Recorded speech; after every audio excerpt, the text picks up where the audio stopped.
welcome to DB Overland. Today's video is a little different.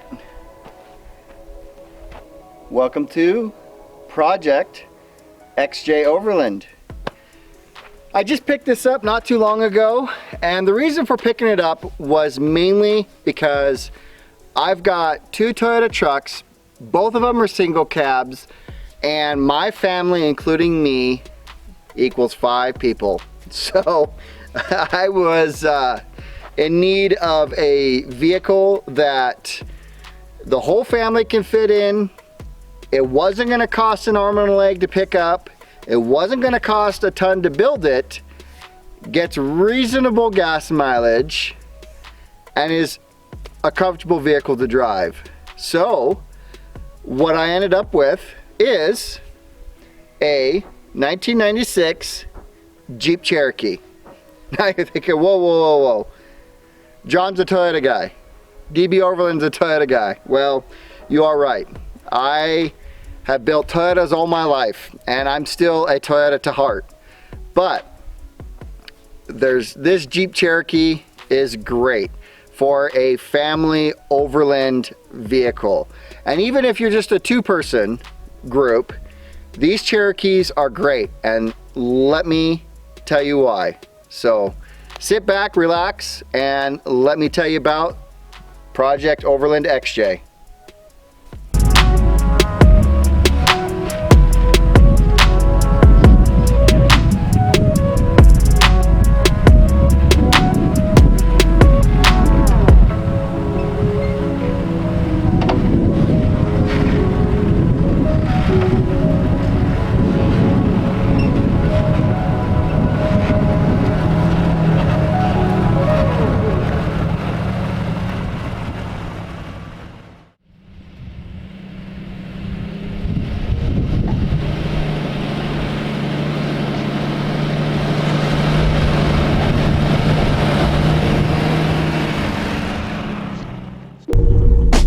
So let's talk interior of the Jeep Cherokee.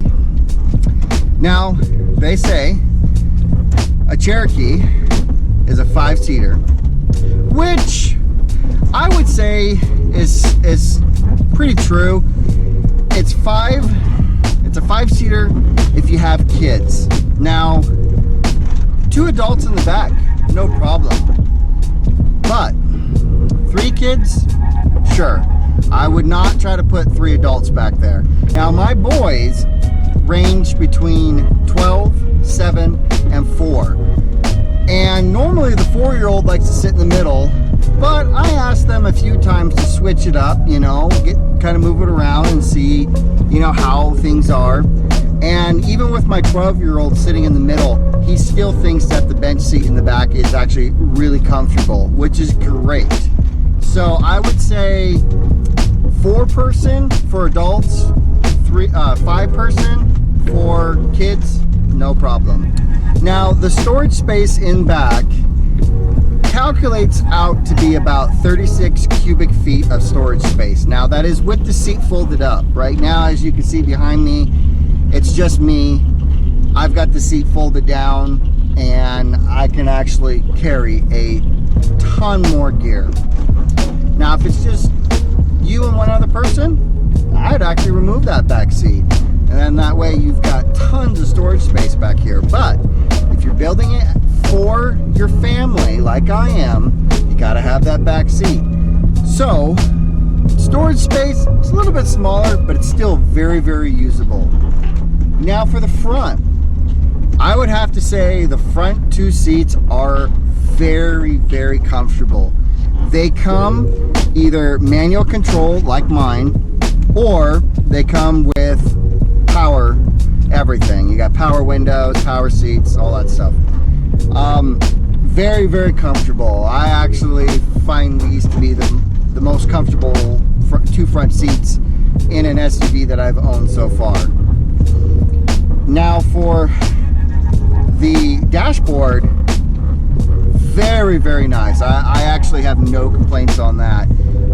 It does come with factory AC. Mine did not. Easy to retrofit with stock components. The instrument panel, very easy to read. They do provide you with a lot of gauges. You get your oil pressure, your voltage, of course your speedometer, you get a tachometer, you get your fuel, and then you also get your temperature. So it's very nice to be able to monitor the system quite easily.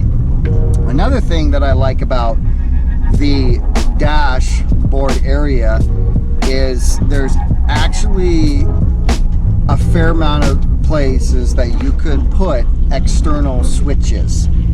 It's really nice. I mean, you've got a very, very large area to work with, and that's always been a little bit of a struggle with some of the builds that I've done in the past, is where do you put all your switches? You know, even if you get like a universal switch panel, you got to hang it off of something, and sometimes that can be even problematic. So the dashboard, as for user friendly and being able to upgrade and have multiple switches, definitely, I would say definitely.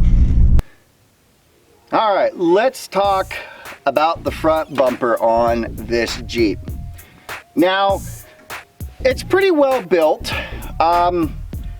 You know, there is a few things that could be a little bit better, but overall, it's actually a really, really good bumper for what it is. It's, you know, capable of holding a winch. Came with the fair lead already, which looks like it's gathering up a few things. It's not bad at all, but it is not my style. I am actually going to be taking this bumper off, and I'm going to be completely rebuilding it to my liking. And I have the abilities of that because I'm a welder and a fabricator, and I'm a machinist for my daytime job. And so my plan is to get us a little bit better departure angle. Being squared off, it's not really my thing. You know, if they were to take this bumper and continue it around with the plate, I think that would be a lot better looking. My plan is to make it all out of 1 3/4 120 wall tubing, and that I have my own style that I really like, and I'd like to see one on the Cherokee. And believe it or not, it's actually lighter weight than what a full plate bumper would be. And again, with this being a long distance traveling vehicle, weight is a big thing, because the more weight you've got on your vehicle, the more fuel you're going to burn, which then you're limiting yourself to where you can go. So I'm going to take this off, and I'm going to build a whole new tubular front bumper for the Jeep.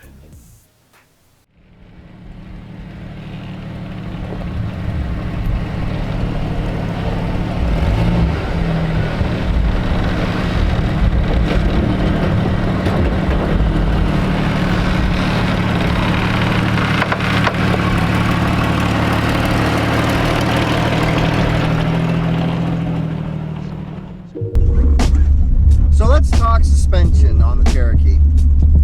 When I purchased this, it had a Rubicon Express 3.5-inch lift short arm.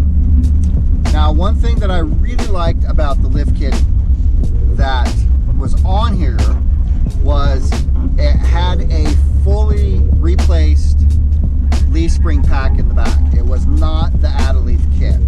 I did not want to go with an add-a-leaf kit because over time they do lose their spring rate and they start to sag. So having new springs in the back, new coil springs up front, I knew that the ride was going to be a lot better, and it was going to actually be able to handle all the additional weight that I'm going to be putting on this vehicle in the future. Now, as for ride quality, it's not bad, actually. Shoot, I was out the other weekend driving around out in the desert, and we were going 20-25 miles an hour on a 2-track, and it was actually quite smooth. Now these, if you don't know, and this is the first time you're looking at a Cherokee, the front suspension is coil suspension, and then the back is leaf spring suspension. Now, there is several different types of brands of lift kit out there, and as for Rubicon Express, you know, they're not on the top end, but they're not the cheapest, and I actually find them to be pretty decent. So another thing that this Jeep came with was Nerf Bars already installed, and thank you. That's one thing I don't have to do. Now these Nerf Bars are made out of, they're made from Super Nerfs, and they're really good quality. I got to give these guys, you know, some thumbs up, because they're really well built. They tie into the body really well. They actually attach to the factory pinch weld seam all the way along the bottom, and they're really nice. Plus also it gives me an extra side step to get in and out of the vehicle. It allows the kids to, you know, get in and out of the vehicle a lot easier. Plus also it gives me a nice step for when I need to access the roof. So Nerf Bars are staying. I'm not changing these things one bit. All right, on to the rear bumper.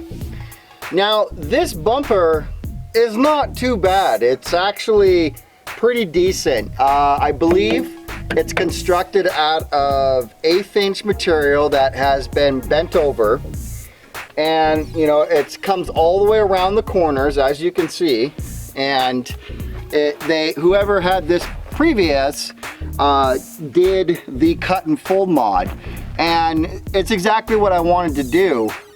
And this bumper is pretty good, but it's not my style, and so therefore I am actually going to be changing this bumper. Now, one of the biggest reasons why I'm changing this bumper is because of the tire swing out. The tire swing out that came with this bumper, I don't have it on here because it actually failed. They did not build it correctly. The pivot point actually goes right here, and I don't like this. I don't like having my tire swing out on the back of my bumper, because if you back into something, what's the first thing you're gonna hit? You're gonna hit your swing, and then you're gonna mess your swing up to the point where it may not close anymore properly. And yes, I could try to retrofit and make it mount up on top here, but it's already sitting up. My hinge is gonna be, you know, 6 inches tall, and I'm gonna be covering my turn signal, and I don't wanna do that, because depending on where you live and what states you travel through, you can get a ticket for that.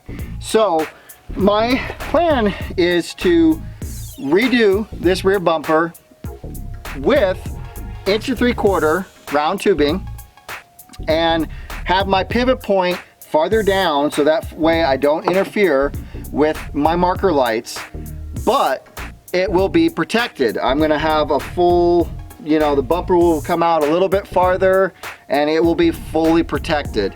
Now, one thing I am very grateful about is this has a nice Reese hitch receiver, and I'm planning on towing a Overland trailer that I will be doing a full build series in the future with this Jeep, because I have learned from the past trips all this summer that a trailer, I believe, is going to be more for me. So I am very grateful that this has a, you know, good rated hitch on the back of it. So I'm very thankful for that.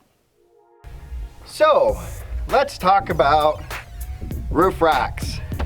This Jeep, when I bought the Cherokee, it did not come with a roof rack. It just had the factory rack bars, luggage bars. You know, I don't know exactly the term for them, that they call them from the factory. So my plan is to do a full roof rack. Now, the reason behind the roof rack is not because I want to mount the tent to it, which I actually will be doing that for a short term until I get the trailer built. Once I get the trailer built, the tent will be on the trailer. but I do want to have a full length roof rack to be able to store equipment that won't fit in the back of the Jeep itself. So that is to become, or that is what's to come, is a full length roof rack. All right, now the part that I think every guy likes about a vehicle, the engine. Cherokees come either with a 4-cylinder or a 6-cylinder. My Jeep came with the high output 4-liter straight 6, and that's backed by a automatic transmission. Now these also did come with the 4-liter manual transmission setups for those who are manual enthusiasts. They are a little bit harder to find, but they did come with a 5-speed manual transmission. You know, again, as for a family traveling vehicle, I actually wanted to find a Cherokee with the automatic. That was actually a very important thing to me, because my wife, she can drive a manual pretty well, but it's just a little bit more comfortable and easy to just say, hey, hun, you want to drive for a while? She can jump over and away we go, no worries. So my future plan for this motor, it runs great. I've got no problems whatsoever with it, mechanical wise. There is a few things that I do need to address. The exhaust manifold on this is cracked and broken, and that's a pretty common thing. Is one of the header pipes cracks at the collector down where it goes from 2 pipes to 1 pipe. So what I did for the time being is I actually welded it up. It was very difficult to get in there and weld it up, but I was able to get it in. I was able to weld it up pretty well. And so one of the things that I'm going to be doing to this engine is a header on it. And then also I need efficiency. I need to be able to do a long distance range on fuel. And as right now, they aren't actually too bad on fuel. They're actually pretty decent. But what I plan on doing is a lot of the bolt-on mods that you can do, like I know you can change your throttle body, you can get a newer intake manifold, you can change your injectors, basically everything that is bolt-on. You know, and I'm not going to go too extreme, but I'm going to be doing those mods to try to get the best that I can out of this engine. And another thing that I am going to be doing is I'm going to add a snorkel to the Jeep. Now, I don't plan on doing any major water crossings with this, but a snorkel helps tremendously when you are convoying through the desert. I do live in a high desert area, and there is times where the trails get really dusty, and when you pull air up high, it's nice and clean and fresh. And they also say that when you're traveling at highway speeds, 60 plus miles per hour, you actually get a positive intake pressure from the air being collected by the snorkel. So I have future plans of putting a snorkel on this Cherokee.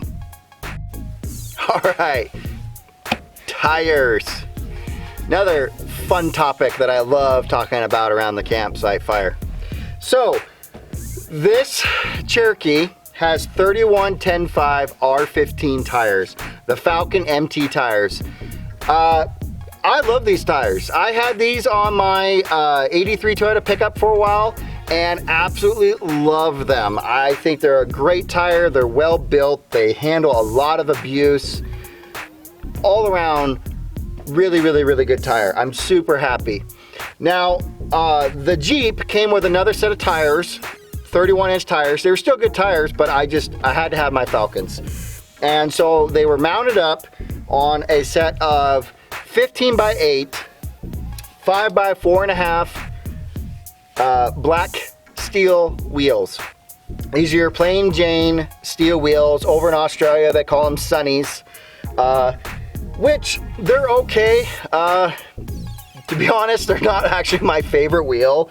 I am planning on going to a aluminum wheel in the future, and the reason behind that is because, again, weight, the less rolling mass, the better you'll get for fuel economy. So I am going to be going up to, I'm still in the kicks between a 15 or a 16 inch rail wheel. I may go up to a 17, I'm not for sure, but I am definitely going to go with an aluminum wheel. Now you say, oh, aluminum wheels, they crack, you can't repair them. You know what? I've been off-roading for 15 plus years. Oh shoot. No, let me take that back. Almost 20 years I've been doing off-road, and these are the first steel wheels that I've ever had, and I've used to do hardcore rock crawling, and I've never ever had any issues with my aluminum wheels. So I'm going back to my aluminum wheels. So that is in the future. Now I'm not gonna go super crazy with this. Again, family friendly. So I'm thinking that I'm probably gonna go to a 32 inch tire. I may go up to a 33 10.5. I'm still not for sure yet. I know the 33 is what I wanted to run on my 83 Toyota pickup. So I may just run 33s all the way across the board. So then that way it's a whole lot easier when it comes to spare tires, especially with the Overland trailer. So we'll have to see. But I do know that if I do go up to a 33 inch tire, I will have to go up a few more inches. Oh, yeah, that feels good. All right. Well, that is my 96 Jeep Cherokee. Now, it's not a brand new Jeep, I know, but that's okay because this is going to work out so well for my family.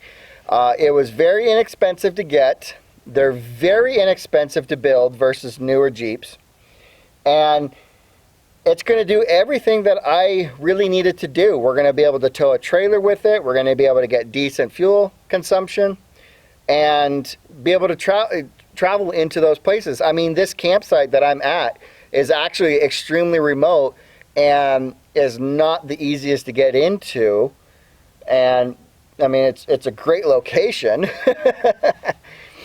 But yeah, you know, these are great Jeeps. They are really good, and I'm looking forward to building it.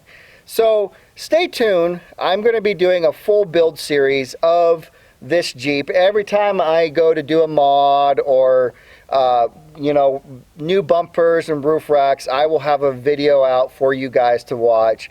And so that way I can share with you the reasons why I am doing this mod and how to do the mod, to give you guys inspiration to get out and adventure, because that's what it is.